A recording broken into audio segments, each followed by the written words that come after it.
Hello दोस्तों, जय माता दी, जय श्री राम, राधे राधे। कैसे हैं आप सब?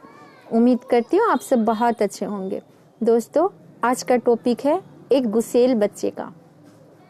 जी दोस्तों, एक गुस्सेल बच्चा होता है जो अपने घर में वो बहुत आफत मचा के रखता है। उसके मम्मी पापा, भाई बहन, दादा दादी बहुत परेशान होते हैं। छोटी छोटी बातों पे उसे गुस्सा आता है और वो गुस्सा में बहुत नुकसान करता है। उसके हाथ में जो भी सामान होता है वो फेंक देता है, और अगर उसके हाथ में सामान ना हो तो वो अपना सर को पटकने लगता है। उसके गुस्सा को देख के उसके माँ बहुत परेशान होती है। एक दिन वो सोचती है कि मुझे क्या करना चाहिए, मैं क्या करूं।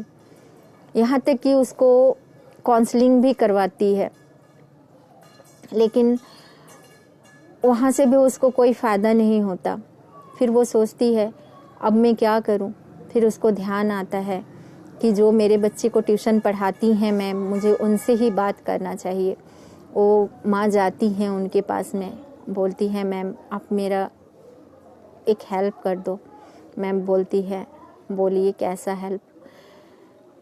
माँ बोलती है मैम मेरे बच्चा बहुत गुस्सा करता है, मेरा बेटा बहुत गुस्सा करता है, और अगर आप मेरा कुछ इसमें हेल्प कर सकती हैं तो, अगर मेरा मदद कर सकती हैं तो। मैम बोलती है अच्छा ठीक है, मैं कोशिश करती हूँ, मैं क्या कर सकती हूँ देखती हूँ। बच्चा ट्यूशन आता है पढ़ने के लिए। मैम बोलती है बेटा मैंने सुना है तुम बहुत गुस्सा करते हो। बच्चा बोलता है हाँ मैम मैं गुस्सा करता हूँ। मैम पूछती हैं बेटा तुम क्यों गुस्सा करते हो?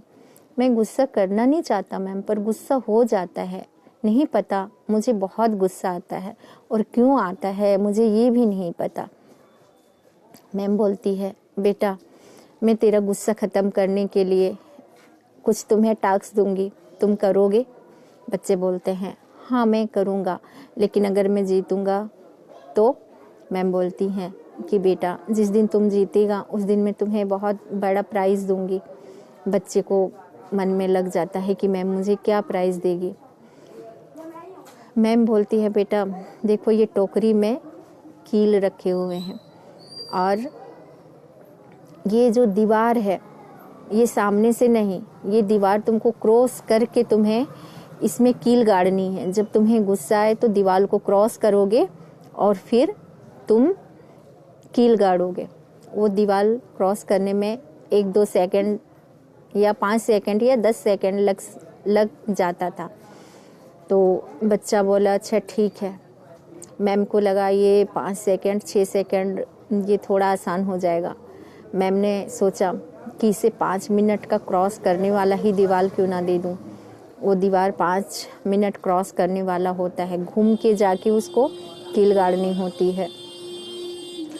बच्चे को जब गुस्सा आए वो जाके कील गाड़ता है, और उसको 5 मिनट लग जाता है घूमने में, उसे परेशानी होती है, बहुत सारे कील गड़ा जाता है। कुछ दिन हो जाते हैं और दीवार में बहुत सारे कील्स गड़ा हुआ होता है।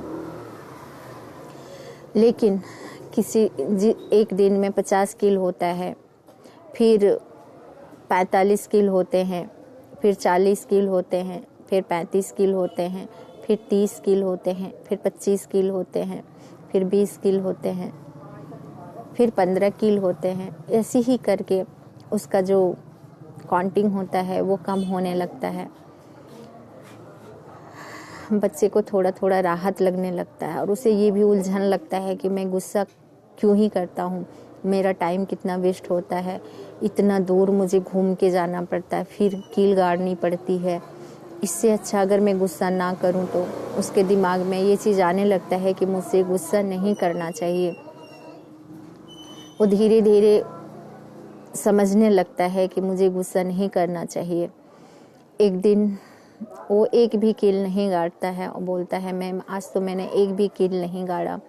तो मैडम बहुत खुश हो जाती है और बच्चे को गले लगाती है, बोलती है वेरी गुड मेरे बच्चे, आज तूने तो एक कील भी नहीं गाड़ा। तो बच्चा बोलता है मैम मेरा प्राइज़ तो दे दो, आपने बोला था कि मैं तुमको प्राइज़ दूंगी तो आप मुझे प्राइज़ दीजिए।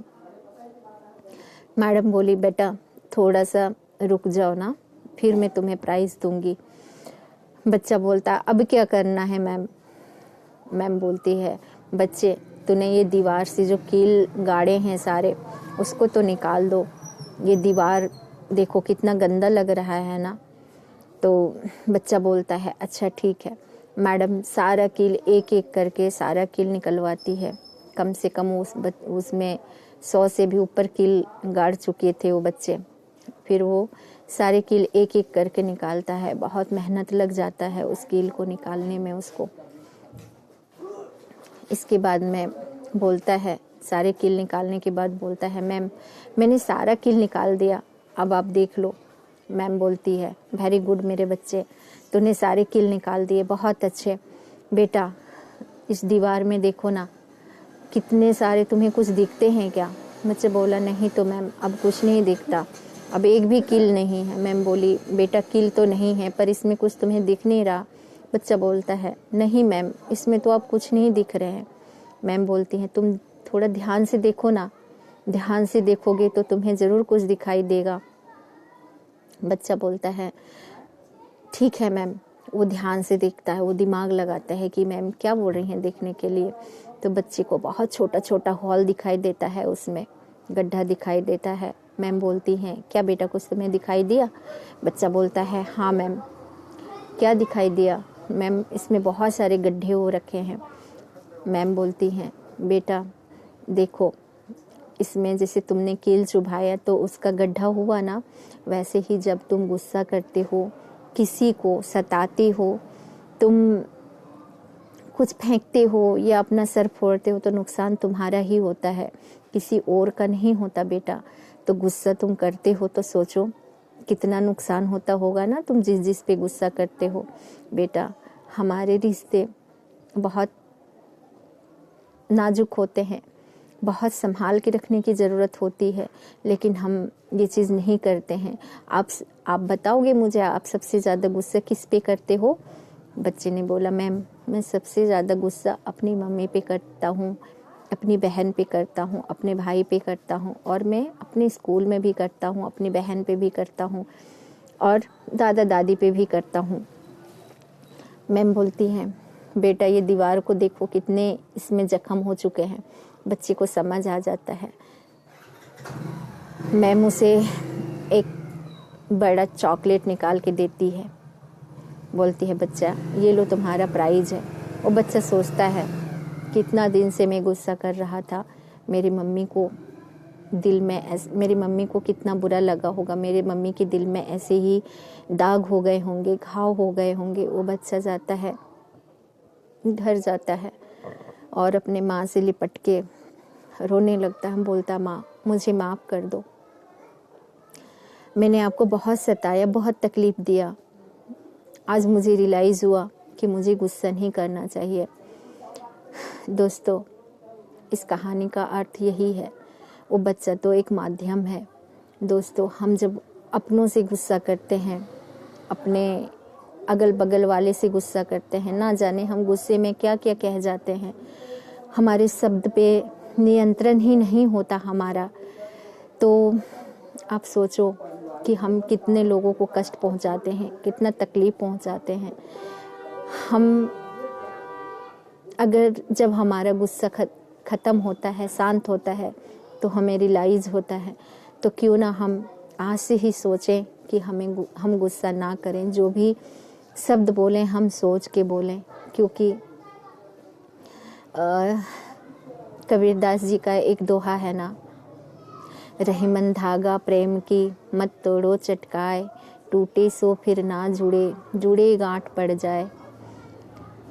रिश्ते ऐसे ही होते हैं, चाहे हम कितना भी प्यार कितना भी कुछ दे दें, लेकिन जब उस शब्द हमारे दिल में चुभे हुए होते हैं, जो हमें तकलीफ़ पहुंचाए होते हैं या हम तकलीफ़ पहुंचाए होते हैं, तो वो शब्द से हमारा अंदर घाव हो जाता है और वो कभी नहीं भरता है। दोस्तों हम कोशिश करें कि हम कभी ऐसा वाणी ना बोलें, ऐसा शब्द का उपयोग ना करें जिससे लोगों का दिल में घाव हो, तकलीफ़ हो। दोस्तों राधे राधे।